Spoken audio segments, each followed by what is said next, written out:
my name is Alicia Seymour. I'm an art therapist and counselor specializing in grief and trauma. And today we're going to talk about my trauma, long history of sexual abuse that started with my grandfather and then went to my Sunday school teacher and then my pedophile husband who I married at 16. The only way to really start, I was only going to talk about the Sunday school teacher, but I realized that in order to talk about him, you have to kind of have the context, right? Yeah. And there wouldn't have been him if there had not have been, my grandfather to start with. So going back, I was born the end of 84, very country, small southern town in Tennessee. Every stereotype you can think about, that small trailer park kid in Tennessee, that was me. That was my family. My mom was 17, high school dropout. My dad was 22, kind of a fuck up. He was around some when I was a kid and then left, became a trucker, really wasn't in my life much. When I was little, from the time I was born, I was told my mother hated me. And she showed that repeatedly up through, the time I finally cut her off a few years ago. But it was we were very poor. It was a very abusive home. And I ended up basically not living completely, but spending most of my time with my dad's family. I had a brother that was born almost dead on a year after me. We were very rapid succession kids. And he was mostly with my mom and her parents, her mom. From the outside, everybody thought my grandfather was this good, wonderful guy. And, my great-grandfather was a pastor at a church, and it was this good family, right? It wasn't supposed to be as messed up as my mother and all of that. But the sexual abuse with my grandfather started, my first memory, I was about 3 or 4. And I know that it started before that, and I'll get into how I know that. But it was this constant state of, realizing that something was wrong. And I was starting to act out when I was that age. And I was, trying to tell people that something was weird. I didn't know exactly that something was wrong at that point. Yeah, but you're so young. Right. Like, to me, it was normal right. that, my grandfather would. It's hard because, it wasn't just, I think for a lot of people, we have this sort of conception of molestation it's when we use the word molest, we think grope or fondle or, that kind of inappropriate sexual contact. But it went so much further than that, right? My grandfather raped me every way possible except for, full on sexual contact. So oral, penetration, all of those things. And by the time I was starting to form memories, I knew that this was happening, and I was trying to tell people. So I remember being like probably about 4, and I was drawing pictures of what was happening and showing them. I had 2 aunts who are just a couple years older than me. There's not much of an age difference. And my mother found the drawings and screamed at me and called me a whore and told me to stop drawing shit like that. And this was her father, right? This was my dad's father. Okay. Yeah. And at that point, my mother, it was, like I said, she would tell me how much she hated me. And I think that she knew something was going on. When I got a little bit older, she definitely knew things were going on because I came to her and, told her that things were not right. And I kind of didn't want to go back over there. And she told me that I needed to shut up and do what I was told because basically that's, it's the way it is. She was always very inappropriate too. I don't have any direct memories of like her molesting me, but it was like from the time I can remember, she would call me disgusting pet names, like, sugar slang for females, areas, which I can't even say out loud because it disgusts me so much. Up until the time I was like 35, she was still calling me this. And I had to be like, stop fucking saying that. Like, that's disgusting. Yeah. So the abuse with my grandfather, it was in plain sight. Everybody knew that it was happening. In his house, it was my grandmother and then my aunt, who at the time when I was born, she was like 16, 17. Everybody fucking knew. Everybody knew. I have a very clear, all this stuff I'm going to talk about is like very clear memories. So any memories that are a little bit fuzzy or a little bit hazy, I don't even need to get into them because the clear ones are so fucking horrific. But I remember being around that 3 or 4 age, and my grandfather must have told my grandmother he was going to give me a bath or something. And we went into the bathroom, and he was forcing me to perform oral sex on him. And my grandmother came in the bathroom and looked at him and looked at me and turned around and closed the door and left and never said a word. Mm-hmm. There were, stacks and stacks and stacks of incest porn and child porn. I mean, after my grandmother died, other people found it, and there were boxes and boxes and boxes. And it was just normal. Yeah. Like, it would be laying out next to the bed. It would be like in the living room sometimes. Do you think he was doing this to anybody else? Or was yes. it? Okay. No, I know for a fact that there are at least 2 others. But, that's their story to tell. Yeah. But I know there's at least 2 others. Okay. I know there's at least one before me and at least one after.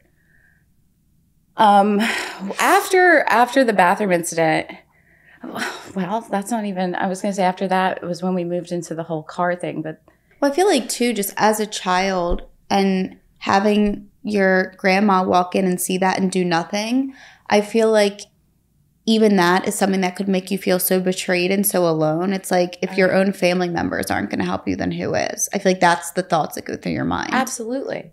And it makes you feel like you're the crazy one. Mm-hmm. If this is normal. I was going to say it. And the problem is that, from such a young age, you're being brought up in an environment that's teaching you that these things can't be that bad if people are just looking past them. And I must be insane, right? Mm-hmm. Like, I must be insane if I'm upset, if I'm scared, if I'm uncomfortable. And my grandfather was never like a force kind of a guy. Like, that was not him. It was very much, oh, I love you, very much,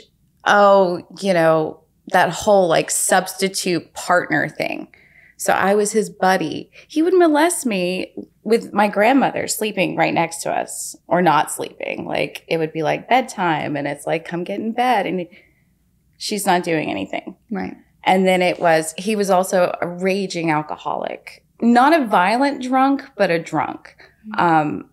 So, it would turn into, we would get in the car and go for drives where he would be drinking and driving, always had a gun. So the gun would be between us. And then we would find little like corners or private spaces for him to molest me. In the car? In the car. And this was happening every single time I was there. And I was always there. I remember the pictures.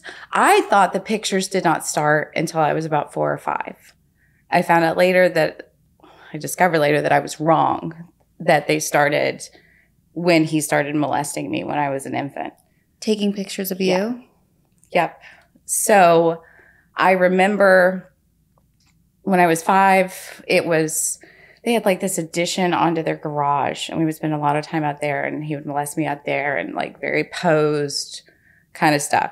Those were the actual memories of the photos get a little bit blurry, but I found them later, but that's jumping ahead a little bit. So abuse is going on pretty much nonstop. I was starting to have a lot of issues. I was acting out. I was doing all the things that we expect from a kid who's being sexually abused, right? Inappropriate sexual behavior, wetting the bed, having these regression issues, and the whole time my mother screaming at me, hitting me and like not allowed to say anything. When I was 7, my younger cousin was born, and she was a female. And that's when everything with me started to drop off, right? So, and at that point, I wasn't being as compliant as I had been before.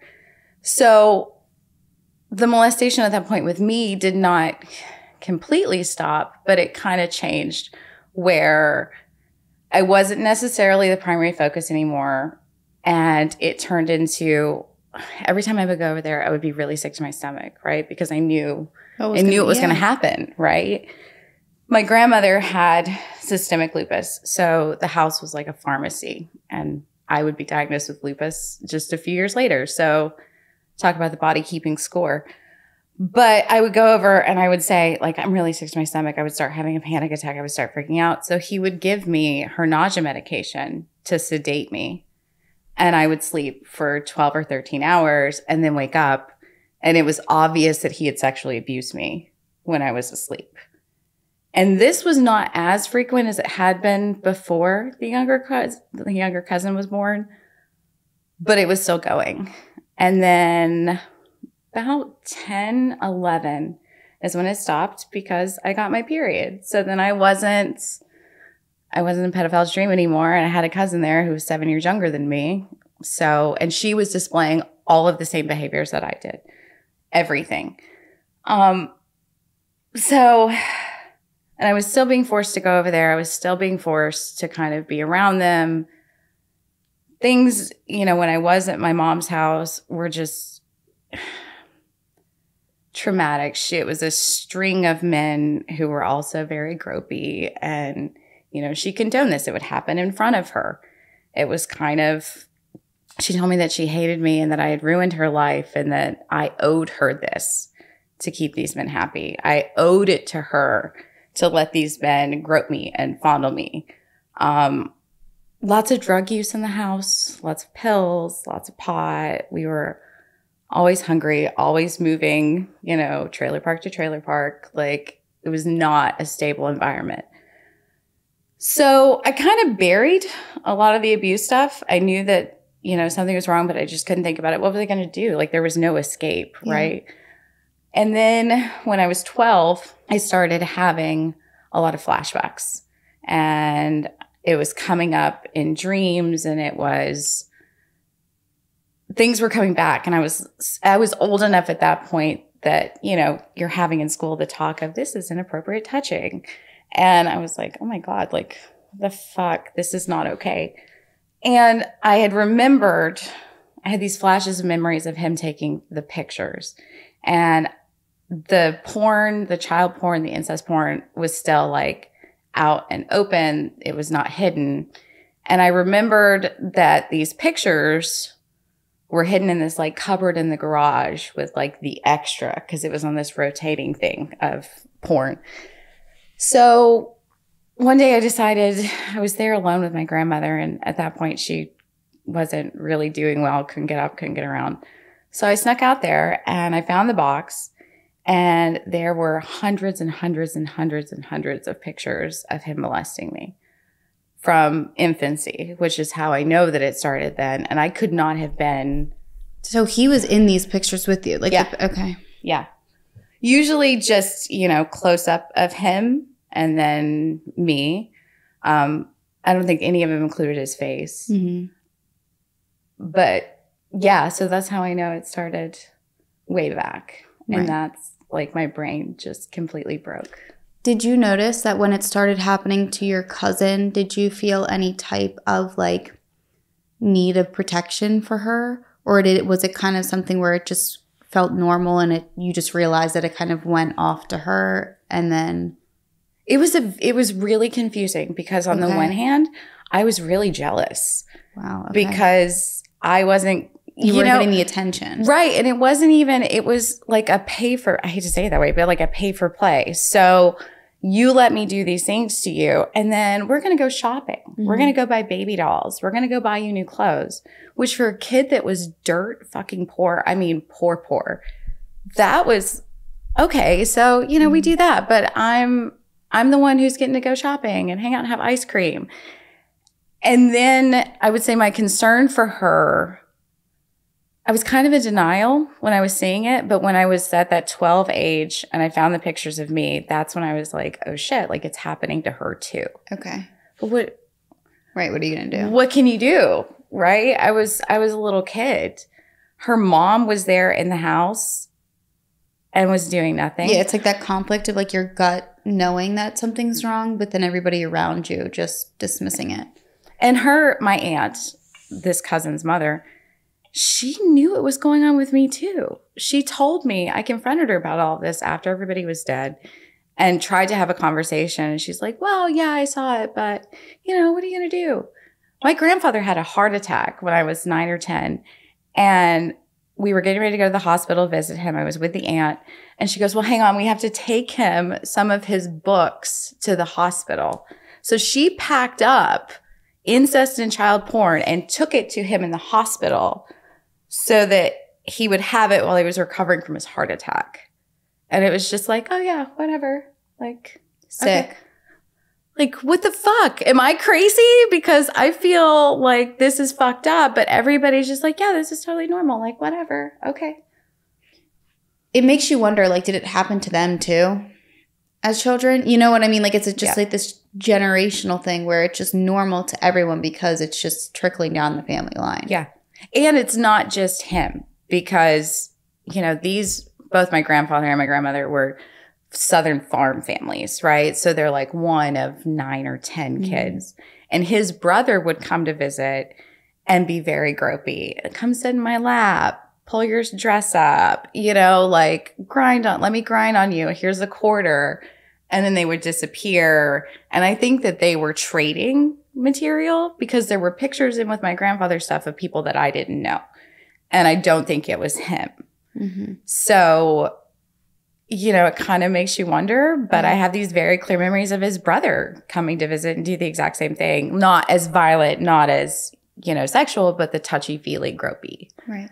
So I think it was just the norm for them, which is, it took me a long time to be able to even acknowledge that it happened. Because when I saw these pictures as a 12-year-old, I'm like, my brain fucking broke. And I was not okay. Like, that is when I started, cutting myself, started being like, okay, I'm going to kill myself. Like, I can't, the shame and the blame and the feeling nobody was fucking helping me. Like, nobody was there. Nobody was going to listen.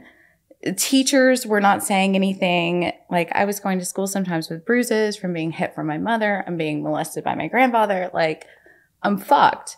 So I was going on this really hard downward spiral. And since the end of the year when I was 12, going on 13, my birthday's the end of December. So right around there, I was like, that's it. Like, I'm gonna kill myself. There is no escape from this. I don't know what to do. Nobody's going to help me. So I took like a very low overdose of diet pills because this was the days where you could just go to Walmart and buy like ephedrine, So I was like, okay. And they let this 12-year-old little kid buy these fucking diet pills, which is disturbing. But I took them and I went to school and I started having heart palpitations. And they called my mother to come get me and take me to the hospital. And I wouldn't tell them what was going on. And because I was terrified of my mother. My mother hated me. Like, I'm not going to confide in her what's happening. Like, I was hoping they were just going to take me, right? Like, so I didn't say anything. They sent me home. And my mom went in my room and was just absolutely trashing everything. She's like, I know you've done something. I know that's why you're sick. Like, something's going on here. And she found the empty pack of diet pills and she beat the fuck out of me and was like, this is what you're doing. Like, what the fuck is wrong with you? Just horrible. So I was like, okay, well, that's not going to work. So I went to school the next day and I was like, guys, like, I feel like I'm going to kill myself. Like, somebody needs to help me. That time I was like, don't call my mother. And you told teachers this? Yeah. Okay. So they called my grandfather. He took me to the pediatrician and they took me to an inpatient facility for like 4 or 5 days. But I get there and I'm like the youngest one. I'm 12 years old. I have no idea. Like, I've never been away from home. I'm sleeping on a mattress on the floor that first night. Everybody's treating me like shit. I'm like, this was a fucking mistake. The next morning, my grandfather is there. And he takes me over into like the corner where we're supposed to be, you know, visiting or whatever. And he's like, what do you remember? And I knew what he was talking about, right? And I'm like, I have no idea what you're talking about. He's like, good. He's like, because you don't remember a fucking thing. I was like, nope, don't. No idea what you're talking about. So I stayed for 5 days. My mother did not come to visit me. She didn't seem to care. And when I was released, I immediately went to my grandparents' house. There's some confusion on whether my grandfather took me and forced me to go there, or if my mother was like, fuck this, I'm not dealing with it. Just take her. But I was there for about 6 months. And the whole time, you know, it was just like at that point I did remember. He knew I remembered. And he was having my grandmother and my aunt try and question me in this like non-confrontational way, like, oh, what's going on? You had to like see what you would say. Yeah. So every time I was like, I don't know. I just feel really sad. Like I'm not, even though I know that they both know, like I was scared of him. He always had guns around. Like it was never like an open, he was never the type to be like, I'll kill you if you say this. Mm. But also you often have a gun out when you're raping me. So, but also like you knew that they knew. So and they didn't do anything. So even by telling them, it's not like you would benefit from it. So no, what would have been the point? Yeah. Right. So as I'm living with them, I turned 13. My mom is married to the second stepfather. She's been married 6 or 7 times at this point, but we were on number 2. So 3rd marriage. And this guy was very, very gropey with me, always made me feel really uncomfortable. I caught him going through my dirty underwear, like really gross. I was like, okay, like I'll just stay here. This is not happening anymore with my grandfather. This is better, right, than being with that guy who I don't trust at all. And my mom had decided that, you know, we were all going to move to North Carolina because this guy had bought a house and, you know, he made good money and we were going to move. I was like, absolutely the fuck not. Like, I'm not going with you. Well, on a weekend visit where I was supposed to only be there for the weekend with her, she drove back to my grandparents' house, got all of my stuff and brought it over and told me that my grandparents had kicked me out. They didn't want to talk to me anymore. And here I am.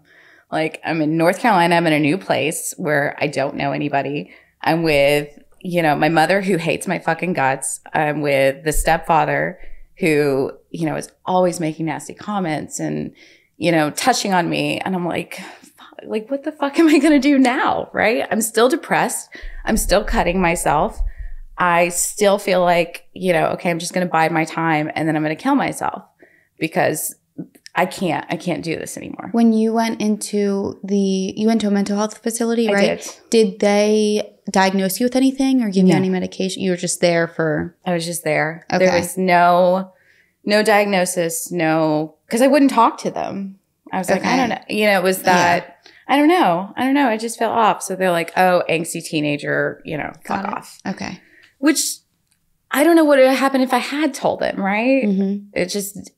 yeah, didn't even enter my mind. And I don't think they realized just how extensive the cutting was either, right? Mm-hmm. We're talking end of 97 going into 98. There was no internet, right? Like we didn't have that kind of information about, you know, self-injury and what to look for. So all I had to do was wear sweatshirts and they would be like, oh, angsty teenager. Like they weren't going to look at my arms. Right.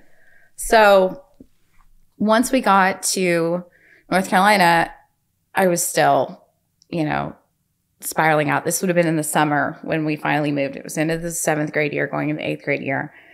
And my mom is very prone to be like, we're just starting over. Like, everything's great. Also, I fucking hate you, but like, put on a happy face.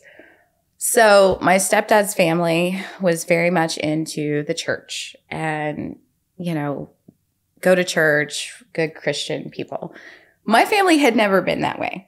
The only exposure I'd ever had to church was with the grandparents who were molesting me. So it was this very like fucked up sort of feeling skewed, about, yeah.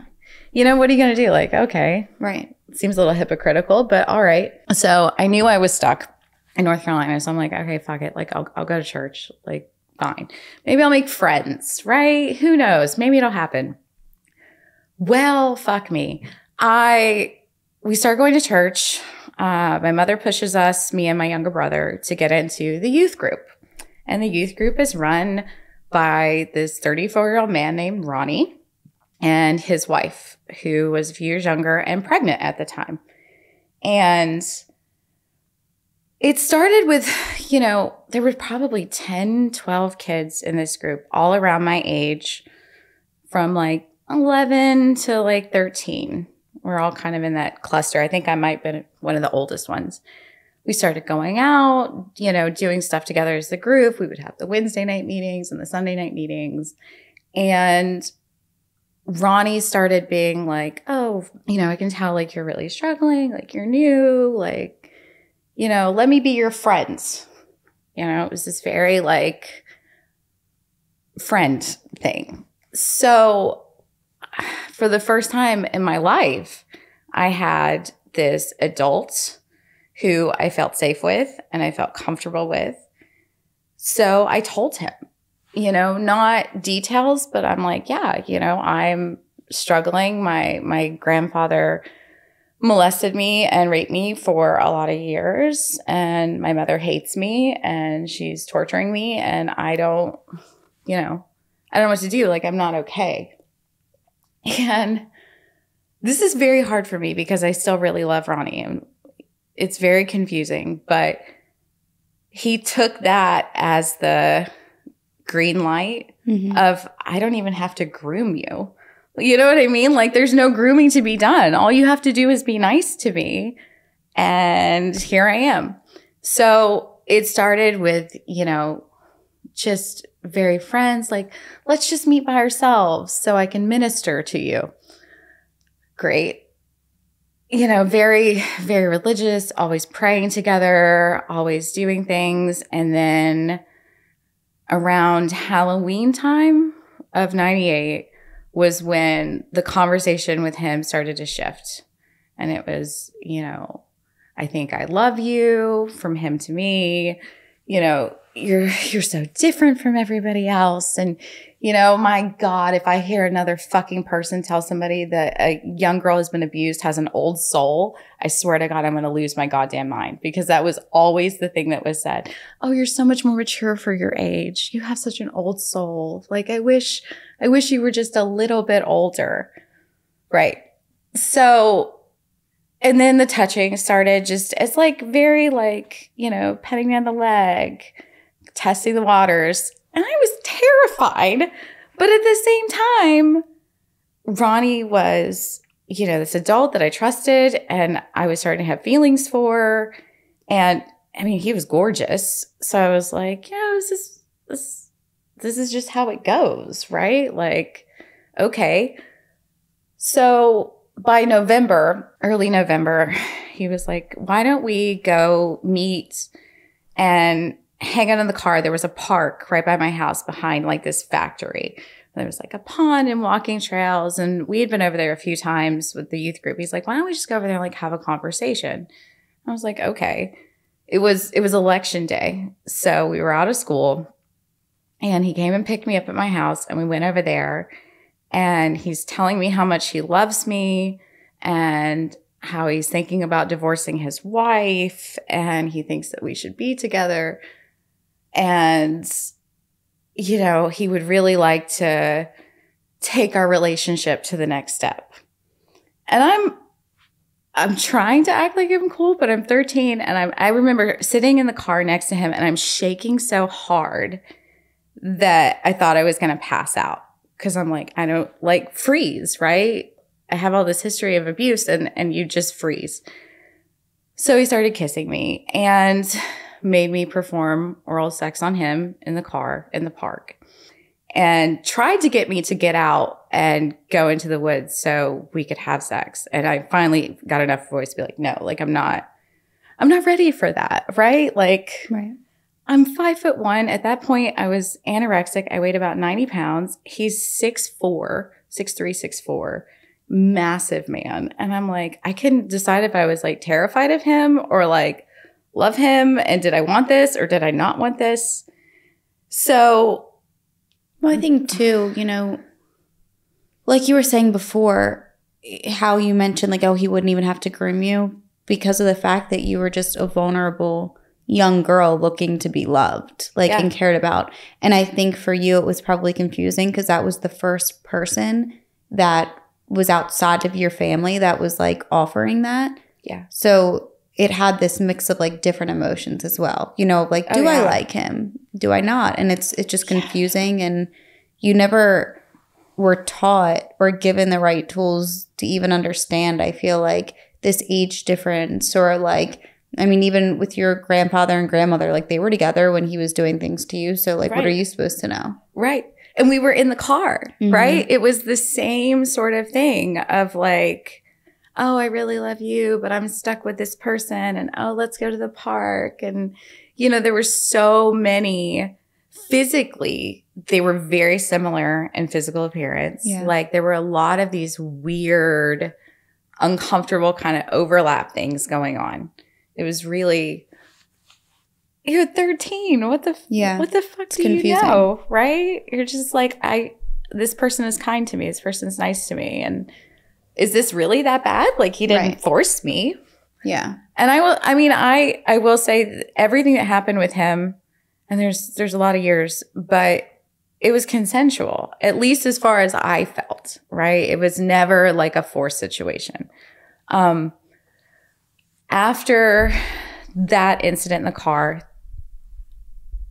his wife was starting to get suspicious just because we were always kind of hanging around together. We were always kind of, you know, very friendly. And she had started to kind of, I guess, ask him questions and, you know, really try and figure out what was going on. He's like, no, nothing's happening.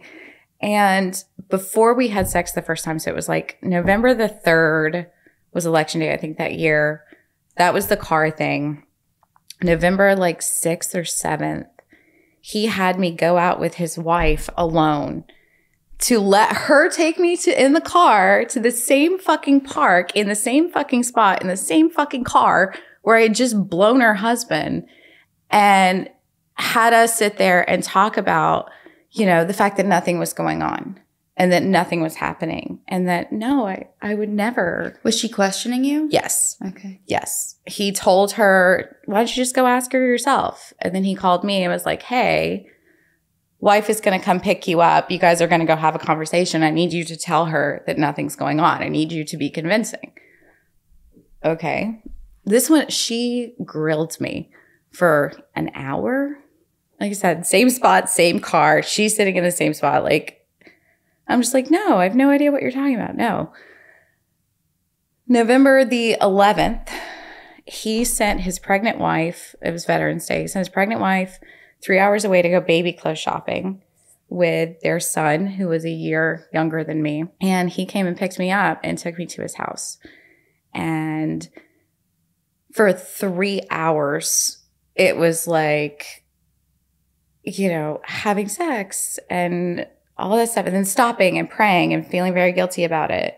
And then starting again and getting a kick out of saying things about how he can't wait for wife to sit on the couch and he'll know what happened. And yeah, so it was like. So when you say he like stopping and praying about it because he felt guilty, would he tell you that he felt guilty about it? Yeah. Okay. So it would be like he would be performing oral sex on me. And then he would stop and go, oh my God, we shouldn't be doing this. We really need to pray about it. Like, let's stop. And I'm like, okay. I mean, keep in mind, like, I'm shaking. Yeah. I don't know what the fuck's going on. Like, I'm disassociating because, you know, history of trauma. Right. And I'm like there, but I'm not there. So then, you know, he would sit there and pray, you know, Lord, forgive us for this, and, you know, us, and we are doing something wrong. And then he would sit there for a few minutes and be like, well, but I don't actually want to stop. And I'm like, oh, okay. Like, yeah. So we would start again. And that was the first time that, you know, I had full consensual sex. And you were 13? I was 13. He's 34. He's 34. It was like 2 months before my 14th birthday. Okay. And I remember at the time, once we were like done, once again, praying, we can never talk about this. Like, we never do this again, whatever. He sat down next to me on the couch and was like, you know, there's only one thing I'm kind of disappointed about. And I was like, you know, what could you possibly be disappointed about? Like, I don't know what the fuck I'm doing. He was disappointed that I hadn't bled because my grandfather had already, like, you know, I wasn't like a virgin in that way anymore. And he sat down and he's like, you know, I really thought because you hadn't had like sex that would still happen. And I'm really disappointed. What the fuck? That's like literally like all that I can say. That is insane. And I was like, oh, I remember going, I'm sorry. Like, I'm so sorry. He's like, are you sure that I'm the first person that you've had like full sex with? And I'm like, yeah, like, I don't know. Yeah. Like, I'm sorry. Yeah. So to cover his ass that day, he called the other parents of some of the youth group members, and we went to the mall. And he made me walk around the mall with all these people and pretend like everything was fine and that nothing had happened and, you know, everything was good. So after the first time, he was completely emboldened at that point. He was like, fuck it, I got away with it once. Like, here we go. And it would be, you know, pick me up from my bus stop in the morning and take me to the park or take me back to his house to have sex and then drop me off late for school. His wife was getting more and more and more suspicious. She knew something was wrong.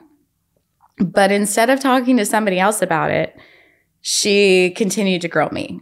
So it would be like we would go to Wednesday night youth group. She would pull me out of the group, take me into the back room and grill me to the point of like having me in tears and being like, I don't know what you want me to say. Like, nothing's going on. And then Ronnie would have me tell him about her grilling me while we had sex. I figured out later that this was part of the kink and this pattern is going to be repeated. So there was one time when we had sex at his house that it was like, I want you to be bent over her pillow. I want you to like her stuff, like put on her shirt while I fuck you. Yeah. There was a time that I've got a good fucked up story for you. So there was a time, not this one, but the next one. There's a time we're at the house, youth group, hanging out. Everybody's at their house. It's me, him, wife, son, 10 of us were all hanging out. And they had this little like game room with, you know, a full standing version, arcade version of the game Centipede. Mm-hmm. So his wife and son and a couple of the kids are standing right there while I think the son was playing the game. And we're standing behind. He comes up behind me and starts fingering me with his wife about this far in front of me. Like, she was literally right here. And I'm like, stop. Like, don't do that. But he thought that was hysterical. His son had a crush on me. So he used this as like a reason to have me around. So there was one time that he had to go out of town. I don't know what it was for, but he told his wife that she needed to invite me over to the house so that me and son could have like a movie night together with the wife. And this would be good for us. And see, nothing's going on. Bring her to the house. I agree to this. Fucking terrified. But I agree. I go to the house. We're sitting on the couch. The movie that he told his wife to play was old Sandra Bullock movie, Hope Floats. And for those of you guys who haven't seen it, in the beginning of the fucking movie, Sandra Bullock is taken on one of those old school, like Jerry Springer shows, right? And her best friend is there and she's like, oh, what's going on? And her best friend comes out and goes, by the way, I've been having sex with your husband and we've been having sex on your couch and in your living room floor. And I'm sitting on the fucking couch where Ronnie and I had just had sex like 2 days before that. And his wife is sitting next to me. And this comes on the TV and I remember going like that. And his wife looked at me and she's like staring a hole through me. And I'm like not looking. Movie goes on. We're probably 20 minutes into the movie. He calls the house because there's no cell phones then. Calls the house and I can hear her. He was saying, let me talk to her. Let me talk to Alicia for a minute. And she was like, no, why the fuck do you need to talk to her? You don't need to fucking talk to her. No. And she hung up the phone on him. Hi guys, today's episode is sponsored by Peak. There are two things that are extremely important to me. One being having a good amount of energy throughout my entire day so that I can keep going. And the second being having skin that glows more than a Krispy Kreme donut. That being said, those two things are sometimes very hard to achieve. It feels like no matter how much water I drink, how much I spend on skincare products, I'm never fully hydrated, and sometimes I crash in the afternoon and I just never have this energy that I need all throughout my day unless I'm downing energy drinks or coffee. And we all know that is just not the healthy way to go. But I have some great news because I have discovered Peak's Radiant Skin Duo.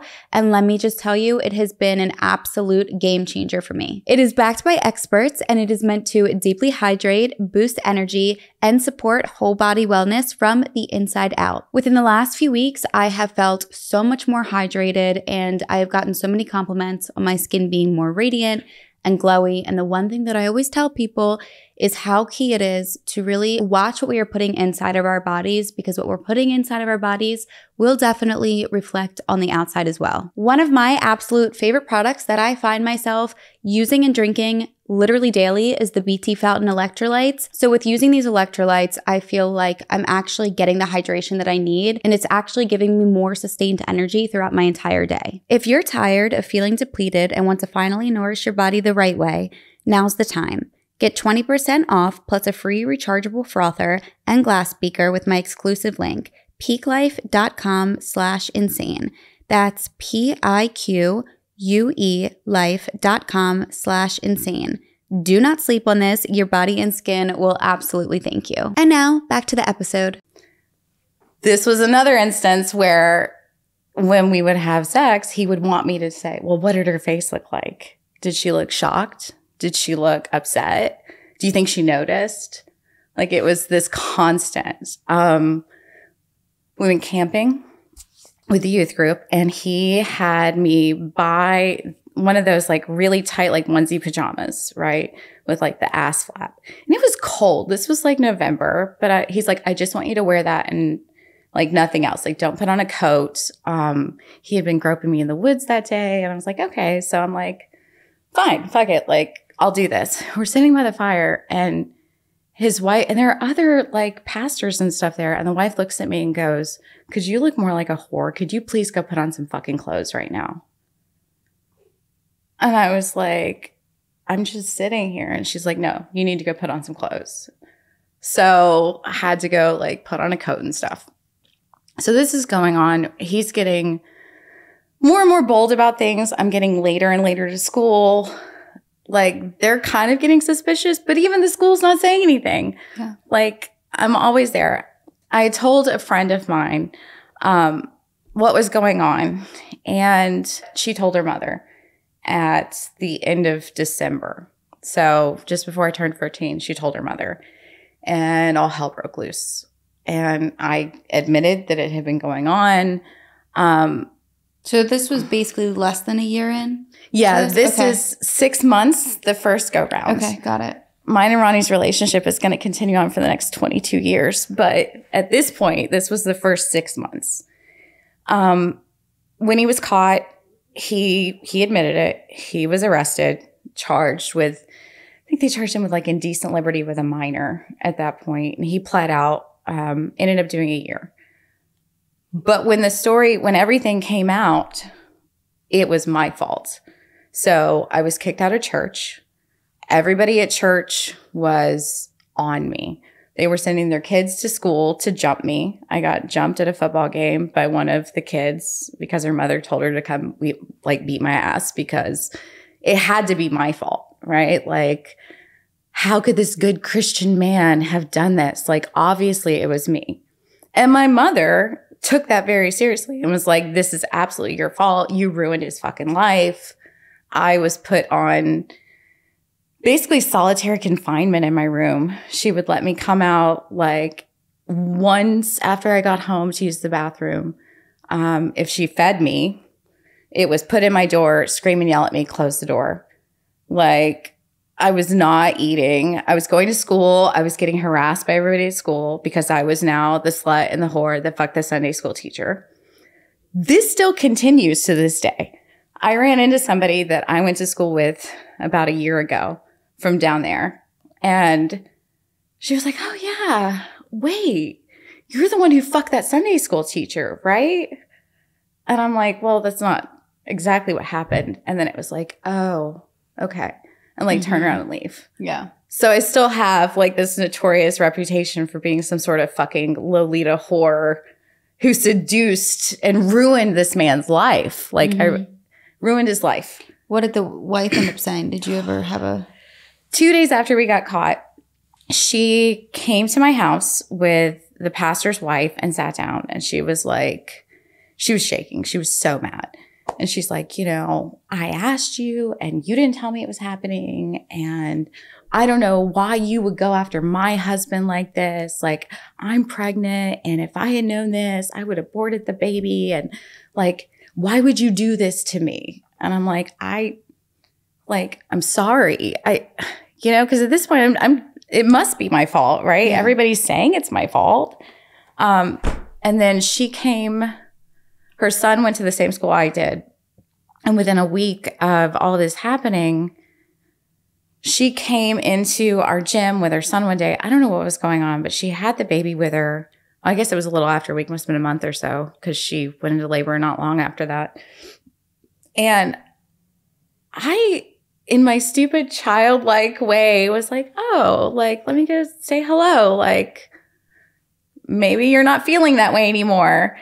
And I stood up, and before I could even walk anywhere, she turns around in an open gym full of my classmates. It was like before class started, and starts screaming at me, get the fuck away from me, you fucking whore, like losing it. And I'm like, nobody made her leave. Like, she just got to have her little shit fed at me and scream and yell and then leave. So yeah, he went to jail for a year. And I tried to deal with school. I mean, I was 14, going on to 15. You know, that year was just a blur of like, you know, horrible at home. I remember my stepfather coming up to me alone one day and being like, you know, it's too bad. It really should have been me. Yeah. I was like, what the fuck? Like, yeah, just, yeah. So I'm going to school. I'm getting harassed at school. Started cutting myself again. Panic attacks were the worst they had ever been at that point. I mean, literally, like, I was missing classes because I was in the bathroom stall because I couldn't breathe. I couldn't get up. Everywhere I went in school, I'm getting harassed. I mean, this is a small town too. So I'm running into these church people at the grocery store. They have to drive past my house to get to the church every day. Like, it was just over fucking whelming. And something shifted in me where I was like, you know, maybe this isn't my fault. Like, maybe it's not. Maybe this is a problem with men. Maybe men are just fucking perverts. So we got our first computer in the house, and keep in mind, this is like 2000 at this point. So, you know, we're not doing the stranger danger thing. So I'm, in my innocent childlike way, I'm like, I'm going to get online and like make a dating profile so then I can prove, see, it's not Ronnie, it's all men. And it's not me because it's all men. So I tried to make the profile to say I was 16, but obviously you have to be 18. So I put I was 18, and all these men started emailing me. And I'm like, there's a part of it that's like, this is hysterical. Like, what the fuck is wrong with all of these men? Like, can't they tell that I'm not an adult? Like, what is wrong with them? And then one person emailed me, and he was 28 at the time. Good looking. He said he was in grad school. And I was like, oh, you don't seem like a jerk. Like, I will write back to you. So I wrote back to him, and I was like, hey, look, just so you know from the jump, like, I'm 15. Like, this is why I was doing this, and I'm not trying to like lie to you, but if you want to just be friends or whatever. He lived in upstate New York. He was like, yeah, of course, we can just be friends. Before long, he's calling me all the time, and we're talking all the time. And it's this very like, look at how smart and poetic I am. Like, now I look back at some of the emails and stuff, and I'm like, oh my God, like, this only would have worked on a child. Yeah. Because you're fucking repulsive. Everything was getting worse and worse and worse at home. Everything was getting like more intense with him. I'll call him A. And I'm like, okay, like, he's telling me that he loves me. He wants to come see me. When I was 15, he came to see me. We had been talking at this point for about 6 months, maybe 7. And he picks me up from my high school, like fully just right up in front of the high school.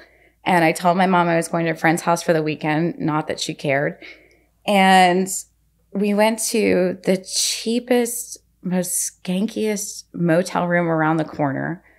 And he registered under the name Bart Simpson. And I was like, you fucking moron. Like, you're an idiot. Yeah. And it was, having sex with me. And he went to the mall and bought me a ring and proposed to me while we're laying in this cheap roach-infested motel room. And I was like, well, yeah, maybe this is my ticket out, right? You love me. He was not, it was always like this very like romantic, tender, caring, I don't want to do anything you're not comfortable with, like very kind, very chill. So, of course, I was like, yeah, of course, I'll marry you. And this was on the first time you guys met, right? That was the first time we met in person. So, and at that point, we didn't have video call or anything. This was just like phone calls. Yeah. Right after I had said yes, my mother did not know about him yet. And he calls me and says, hey, we've got a problem. And I'm like, okay, like, what could possibly be the problem? He got picked up by the feds for ordering child pornography on the internet. And what he told me at the time was, it wasn't, yes, it was child porn, but the girls were your age. It was 15 and 16-year-old girls with their boyfriends. Like, yes, I know I was wrong, but, you came into my life and it just, I was just curious and, very like normalizing. So I'm like, okay, that makes sense. I'm 15. Okay, that makes sense. So he wasn't officially arrested at that point, but they had picked him up. He had been interrogated. He was kicked out of school. And he decided to get in touch with my mother and ask if he could marry me. And at this point, things with my mom were really bad. She was getting ready to leave the one husband. She was having an affair. She was later diagnosed as having bipolar disorder. I question that diagnosis now because of how much glee she would get out of torturing me. Like, I don't think that quite fits, but she was acting insane. So she said, yeah. She was like, all right. Right. What are we going to do? So at 15, just before I turned 16, I dropped out of high school and she packed me up and moved me back to Tennessee until he could come down to marry me. And just like, she dumped me. Back at your grandparents'? Not at my grandparents, at a trailer in like nowhere, Tennessee. Like by yourself? By myself. Okay. I had no car. I had no nothing. My grandfather to go back. What was the point of her moving you back there? Because she wanted to fuck her new boyfriend. And the stepdad was like, fine, go. Like, if I'm not going to get to have sex with you and your mom's leaving, like, you got to go too. Okay. My grandfather actually died when I was 14. So right after Ronnie and I got caught, he got cancer and died. So, and then when I moved back to Tennessee, dropped out of high school. My grandmother was getting very, very, very sick. And she would end up dying when I was right after I turned 16. When your grandfather died, how was that, like, emotionally for you? It was hard because I had just gotten caught with Ronnie. All that stuff was happening. I was already not okay. So I would go back to visit, and he was just wasting away. And he would be like, you know, I love you. I love you. Like, and I'm like, at that point, I couldn't be mad, right? I felt bad for him. Later in life, I was like, oh, you got colon cancer that went into your prostate. That seems like really good fucking karma to me. But at that time, I was devastated. Yeah. Like, and I was confused, and I didn't know how to feel about it. And I was dealing with my own shit too. Like, I was trying to survive. So yeah, so we've moved back to Tennessee. Mom has dumped me. My soon-to-be husband had sent $3,000 for me to get a car. My mother stole it and went and did a whole bunch of drugs and disappeared. So I'm like stuck at this trailer that has a phone. I have no car. I'm like, can you just please come marry me and get me the fuck out of here? Because, like, what am I going to do? Yeah. So we got married almost a year to the day from when we met online. So it was April of 2001. And I was 4 months past 16 at that point. But the problem is he didn't want his family to know that he had just married a child in Tennessee, because they were kind of a respectable family. Like, his grandparents were longstanding business owners in the community. Like, his dad had actually previously gone to jail for having sex with one of his students. Yeah, he was an art teacher, had sex with a 16-year-old student, and went to jail. So there's a lot of stuff going on up there. So instead of moving me to New York, upstate New York, to be with him, he dumped me in North Carolina for 5 or 6 months. And within, I guess it was 6 weeks after we got married, I'm alone in North Carolina. I found out I'm pregnant for the first time. And I call him and I'm like, you have to come get me. Like, we're gonna have a baby. Like, I'm 16. This is great, right? Wonderful. And he comes down and he's like, no, you're not. We're not doing this. Like, I don't know what's going on with these charges. Like, we have to take care of this.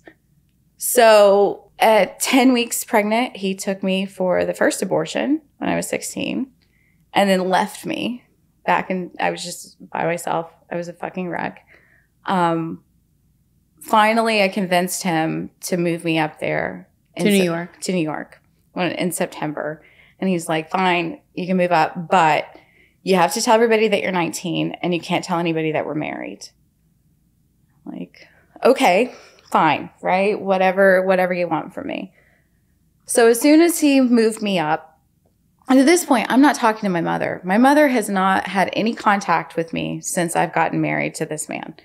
Like, we signed the paperwork at the courthouse. She looked at him and goes, she's your problem now, and left. Like, there was no contact with my mother. As soon as he moves me to New York and realizes that I think, that I'm trapped and there's nowhere to go, that's when he started raping me. And it started as, I want you to tell me about your grandfather abusing you so that I can replay it, so that I can recreate it, so that I can relive this experience with you. And then it progressed into, what was I going to do? Tell him no, right? Like, I'm stuck. I'm married to this man. Like, I'm going to give him what he wants. And within a month or so, that's when he started sedating me and raping me and filming it. And this was constant, all the time. I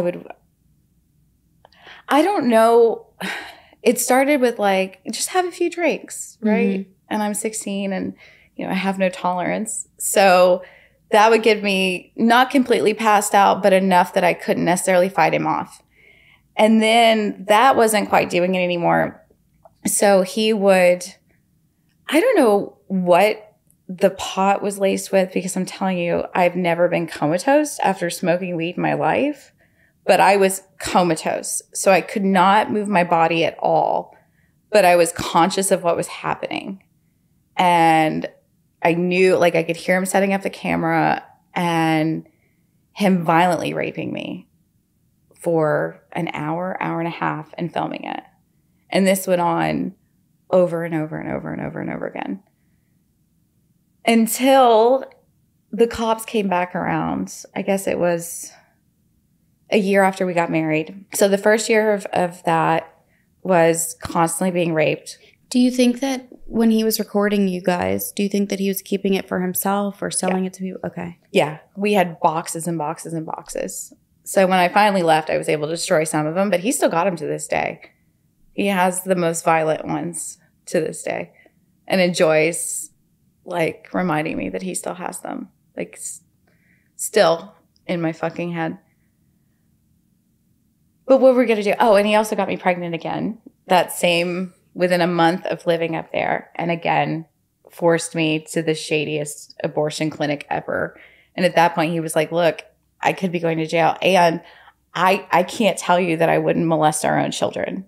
So He said that to you? Oh, yeah. Yeah. He was very open and very honest about it. He's like, I don't know. And I'm like, okay, well, yes, here we go again. So, you know, experiencing all of this grief. I'm being raped. He was much more violent. He was very violent as far as, like, shoving me around, you know, saying these horrible things. He wanted me to be as anorexic as possible because he wanted you to look like a little girl. Right. I wasn't allowed to get tattoos and I wasn't allowed to eat. And, you know, he would take me to the little kid section of Walmart to buy clothes for me to wear for the videos. And I would catch him following little girls around the section. This went on for years. This was our entire marriage. But in the beginning. And how long were you with him? It took me 10 years to escape. Yeah. Now, during this time, did you have any communication with Ronnie? That's coming. Okay. Yeah, Ronnie came back. So, but he was in jail for a year. He was in jail for a year. So he would have been in jail. I think he got out. He went in when I was 14. He got out just before I turned 16. And you were already with the husband. Yep. And I had moved back to Tennessee, got married. Okay. And moved on. And Ronnie was in North Carolina? Ronnie was in North Carolina. So it's like 4 hours apart because he was in the mountains of Western North Carolina. I was in the mountains of Eastern Tennessee. Got it. So we've been married for a year and the cops have come back around now. And he is formally arrested for the videotape that he had ordered previously.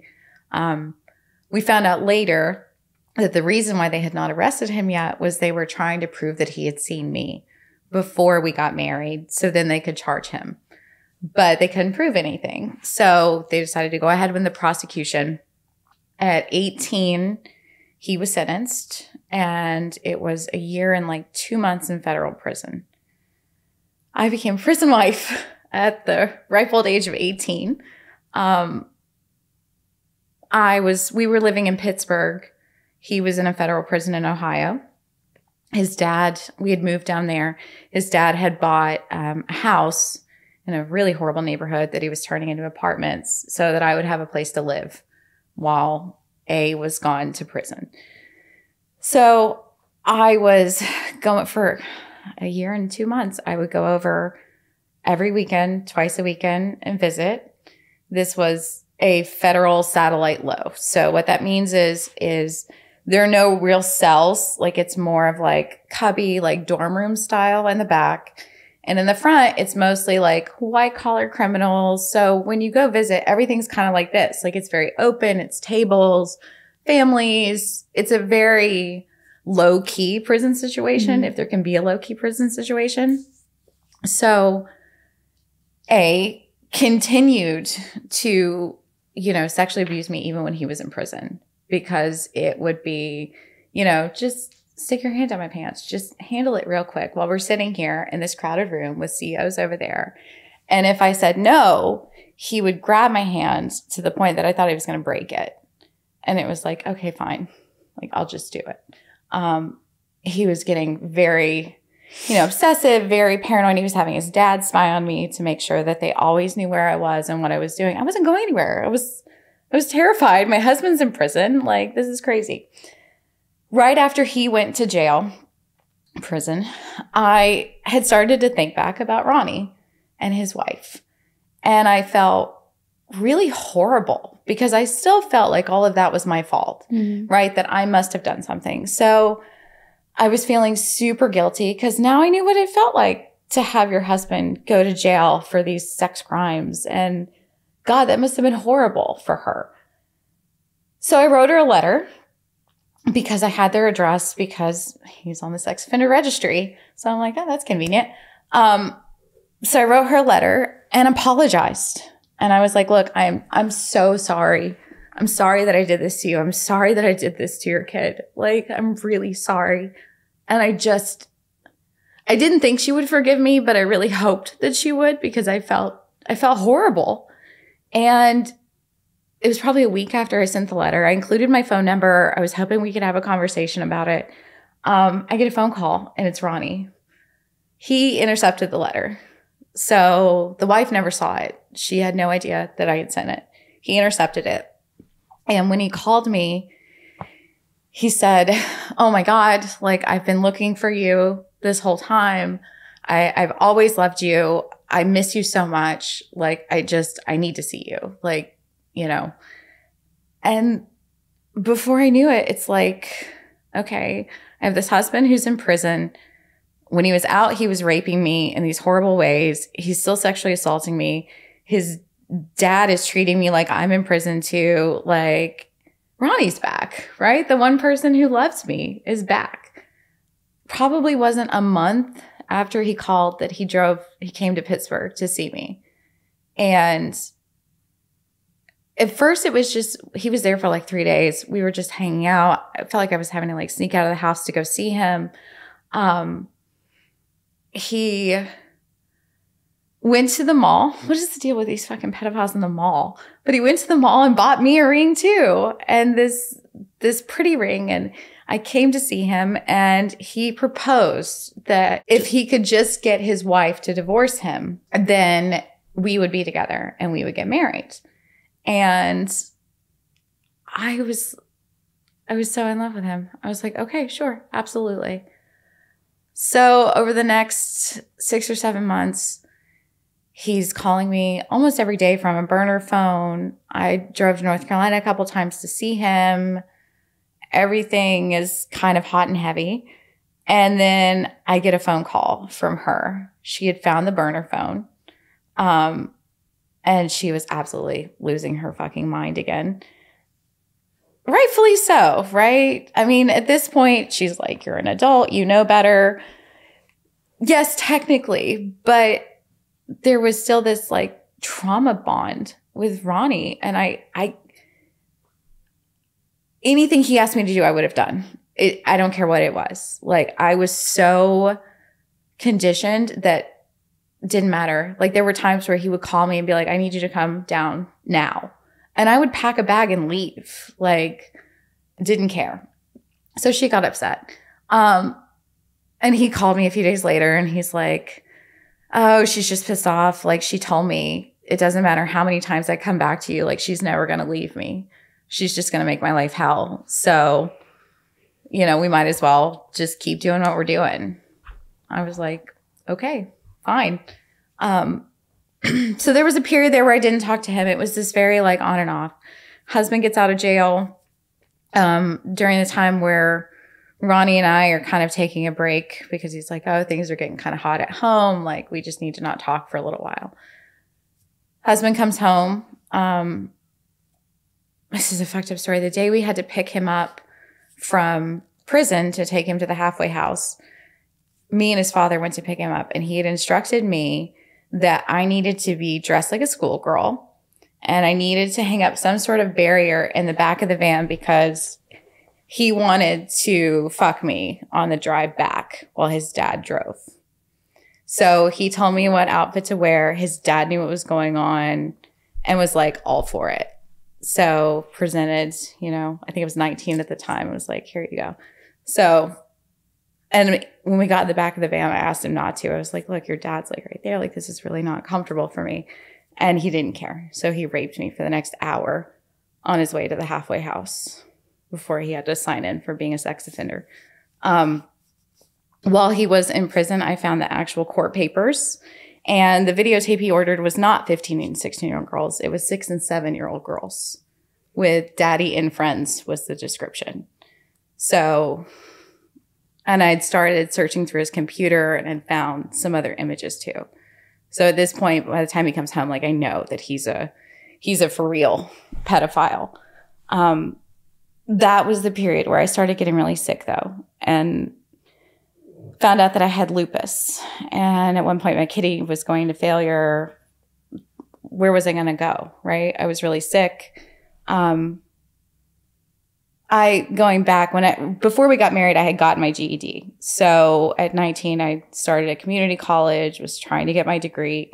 And for the next, 8 years, the pattern of this husband, raping me and abusing me just continued. It got more and more violent. It got more and more aggressive anytime that, I wouldn't do exactly what he said.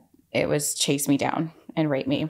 And were you still in communication with Ronnie? Off and on. Okay. Yep. And did your husband know about it at all, do you think? He caught, I can't remember how he caught on that I had seen him when he was in jail. But I know that he knew somehow, and I can't remember how he found out. But that was probably one of the most violent rapes because he was punishing me. And then after that, I did a better job of him not knowing that I was going down there. And Ronnie and I would have this thing where it would be like we would talk and we would, be really involved with each other for a while. And then we would get in an argument about something stupid and I wouldn't talk to him for 8 or 9 months. Okay. And then he would call me again. Okay. Or his wife would find out.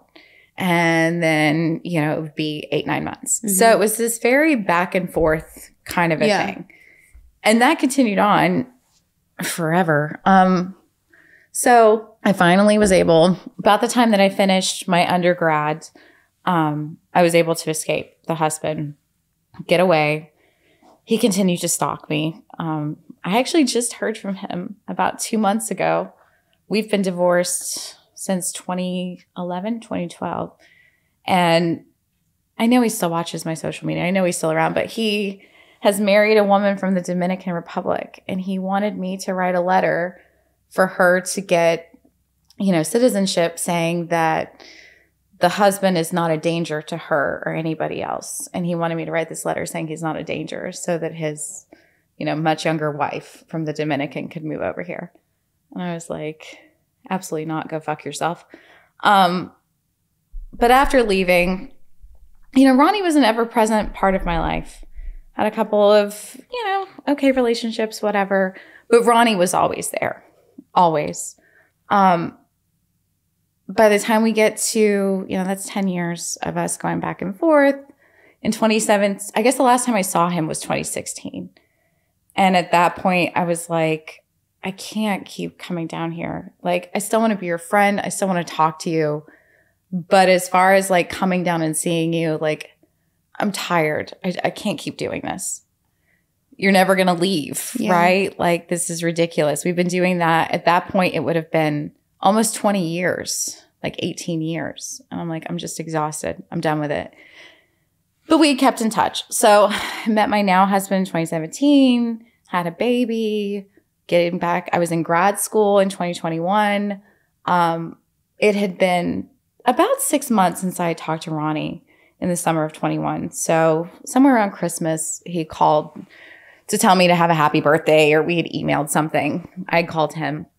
And I'm almost done with my grad school, and I started having these weird dreams about Ronnie. And sounds insane, but I've always had these really crazy like psychic dreams, and especially when it comes to Ronnie. And every single night for like a week, I was having these dreams that he was telling me he needed me to call him.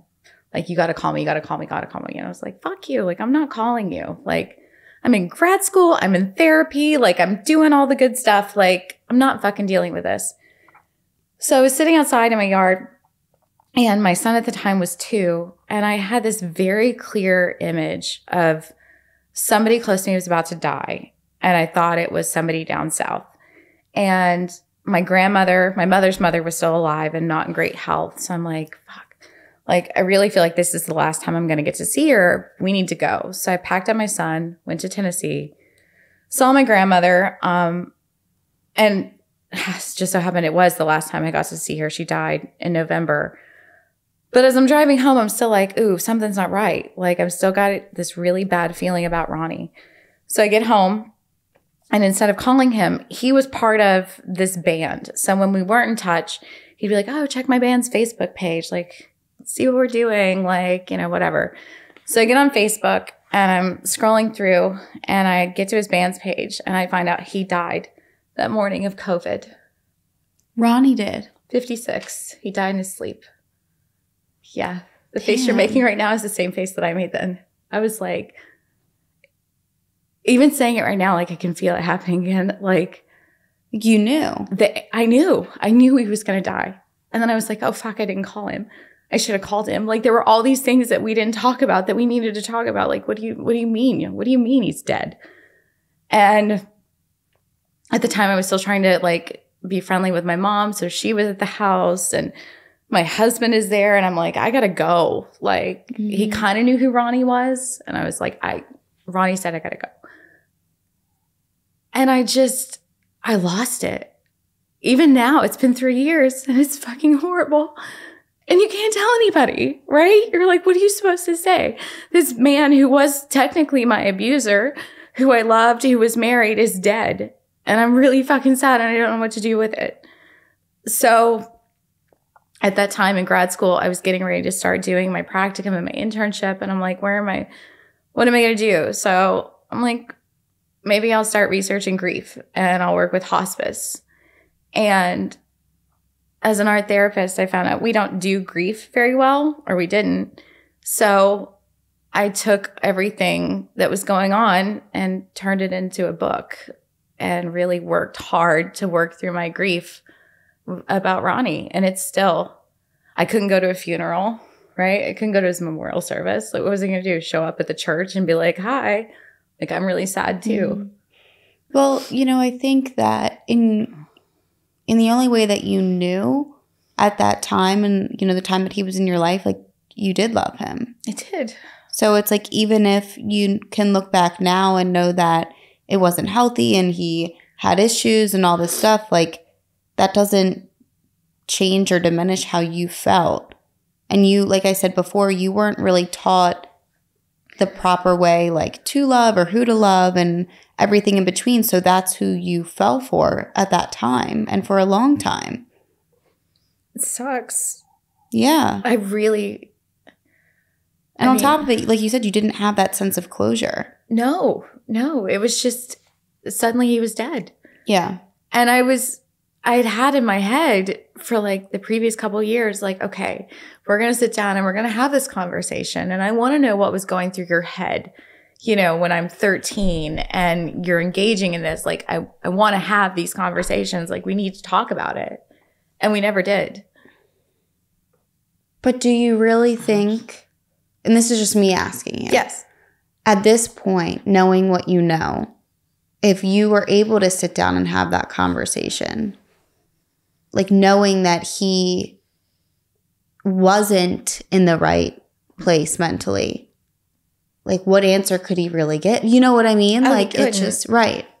No. It's like, because I feel, and I ask that and I bring that up because I feel like our brain, like, it's almost like we like to grieve. We like to be sad. Like, that's kind of like the natural thing to do sometimes. But I think that sometimes it's better for us to get to a place of healing on our own, especially when it comes to people in situations like that. Because, you know, your whole life, if you look back on it, obviously, you were just involved with all of these horrible, horrible people. Now, like I said, that doesn't mean that you didn't have the right to love him. Right. You know, you did love him, and that makes sense too, and that's okay. But does that make him a good person?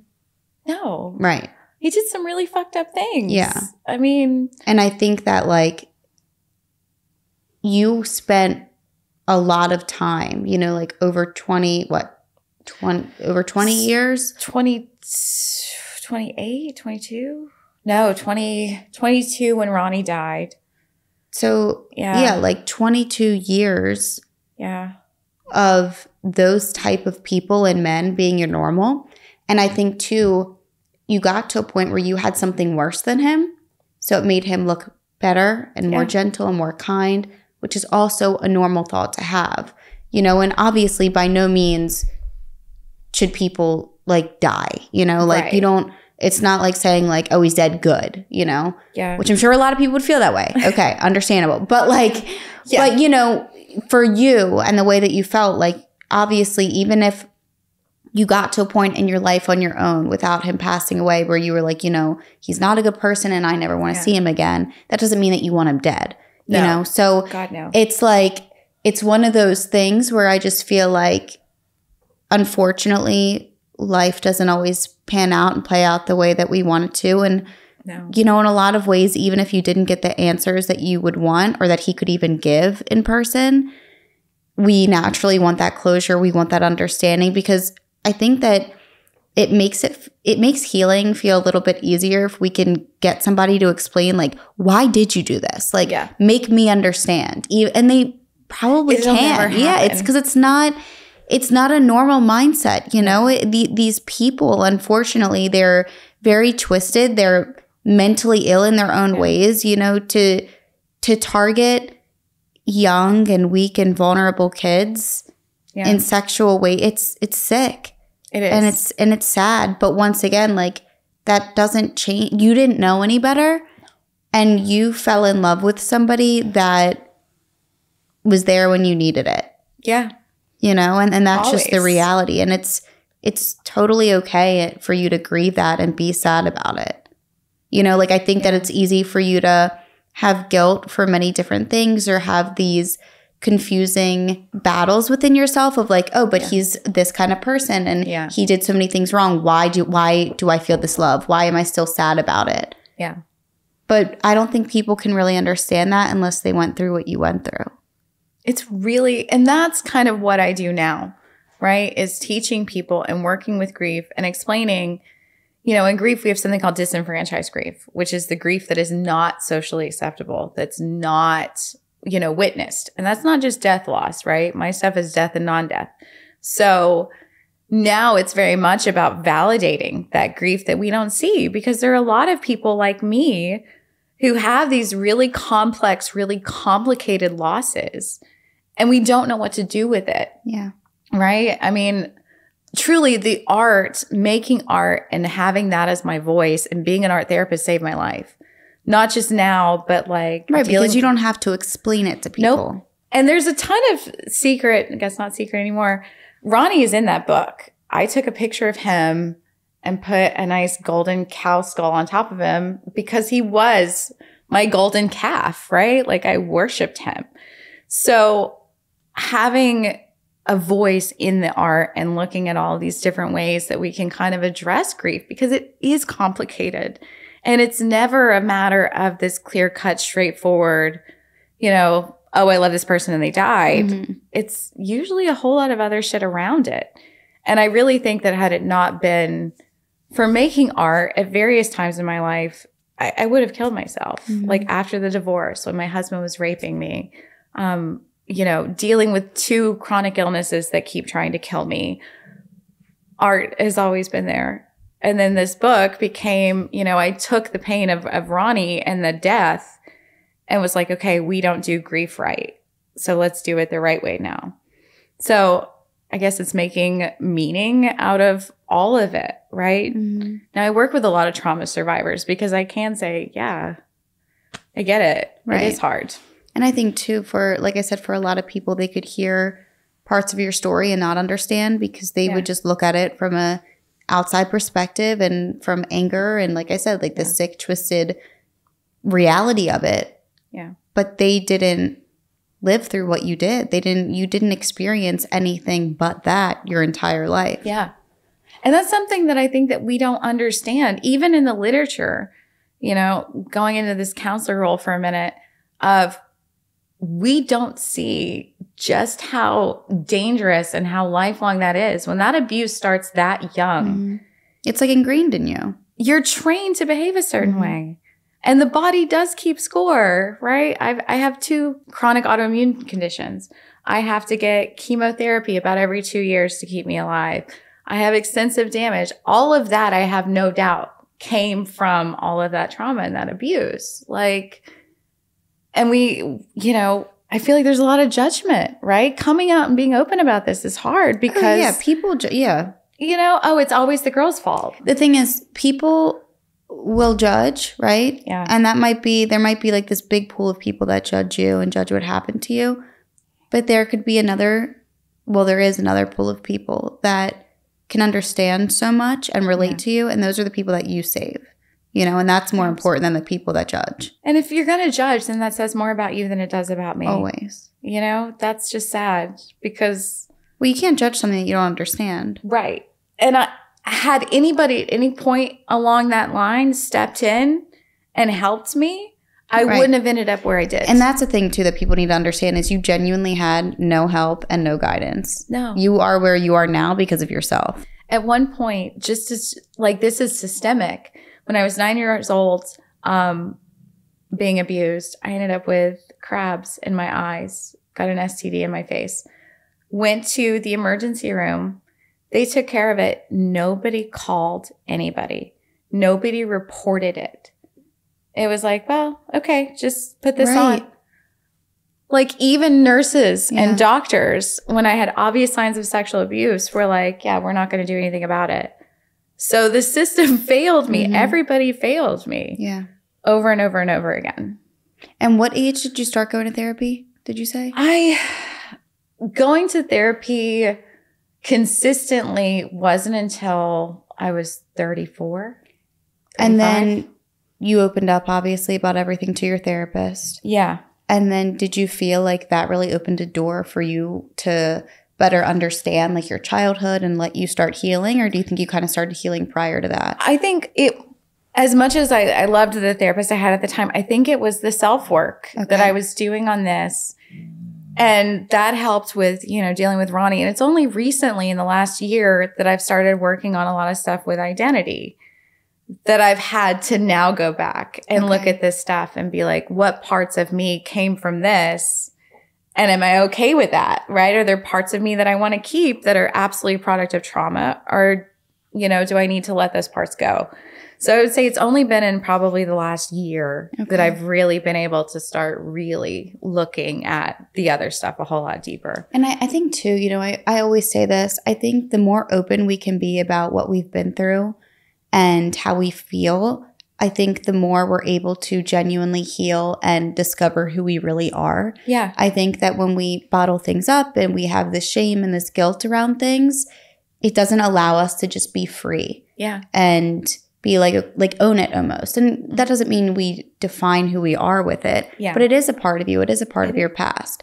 And it gives you a different understanding of life and of what kind of people there are in the world. Because I think a lot of people are very blind to that, whether they just don't know or because they don't want to know. But it's very real and it's out there. And I think too, I can't remember what episode it was, but I had somebody else on that was talking about this. And I said too, even on the flip side of things, an episode like this teaches parents what to look out for. Yeah. Because some people might, like there's parents that are naive and might think, oh, that would never happen to my child. And there could be things happening at a church or things happening at a school and you would have no idea. And it's really important to look out for those warning signs of like when your kid is acting out or and doing these things. And obviously your mom, you know, didn't care. She was her own issue. But there might be parents that could pick up on these signs and these red flags that they wouldn't otherwise have known. Yeah. You know, they could just think it's behavioral or why did my kid do it? Yeah. Right? I mean, I've listened to other people on your podcast who've talked about this stuff. Oh, my parents didn't know, right? They didn't see it. Yeah. And especially when you get into that, 13 and on age, we get really good at hiding it. Oh, yeah. And we dismiss a lot of stuff as and angsty there's so teenager. much shame and like fear, I think. Like, I think a lot of kids are more scared of being honest and saying what's going on than to just hide it and keep battling it on their own. I just turned 40. Coming here is the most terrifying thing I've ever done in my life. You truly did amazing. It's hard. Yeah. It's really hard. And I mean, I've said this too. I don't think we're ever at a point where we're fully like, oh, I'm okay. No. Like, this happened to me, but I'm fine. It's always something that, depending on the day or our mood, some days you might feel stronger. Other days you might break down and cry about it. It just depends on that day and how you're feeling and what you're going through that week. But you truly did such an amazing job, because all that stuff isn't easy to recite and go through and relive in a way. Because when we talk about things, it reminds us of those memories in that past. But, you're an amazing person, and you should be proud of yourself for, stepping out of, I feel like, your comfort zone to come here and tell the most traumatic parts of your life. Yeah. It takes a lot to do that. It's for the greater good. It is. Right? No, like I said, because has to. Because I don't really, want to be a there's hypocrite. there's people that could either relate directly or even just pick up on little parts of your story that, it's very educational and it's very important to talk about. And I think it's topics and conversations like these that for a lot of people it might be uncomfortable, or like, like I said, people don't want to know that things like this happen. Yeah. But it's very, very important to talk about, because it does. And I think too often people think like, oh, like these are things we hear about or we see about on TV or documentaries, but it won't happen to me. It couldn't. And it does all the time. And part of me really hopes that, the church people and everybody who tortured me for all those years hears this and knows, what really happened. Like, there's kind of a redemption here. And unfortunately, there are just some people that either don't care, or you could grill it into them, you could explain it, and I swear, like, there is like some sort of switch that just never was turned on, and they will never understand the damage that their actions or lack of actions caused for people. I don't think people realize that. I suffered so much. Yeah. So much for Ronnie in particular. Like, and I miss him. And that's okay. I wish I could scream and yell at him on the one hand, and then And that's grief, that's normal, that's trauma, that's a lot of things combined, but that's okay. And you don't need to ever validate or explain that to anyone. You are always entitled to feel the way that you want to feel and grieve the way that you want to grieve. The only thing I say to people is just always do what's best for your best interest, and that's it. But that doesn't mean that we're not entitled to feel sad. Or I think if anything, if you deny those feelings, that's when you get into a worse place. So much worse. Yeah, it's just better to just let it in and feel it, but also allow yourself to heal and recognize the truth of it, and know that you were dealt a bad hand and you deserved better, a lot better. Thank you. Feels good to get it out. Now people can stop asking me who Ronnie is in the book. And exactly. And be like, it's all right here. Right. Go. It's all right here. There is there anything else you wanted to add, or you think you got it all? I think we got it all. You did amazing. Really. Thank you. Thank you so much.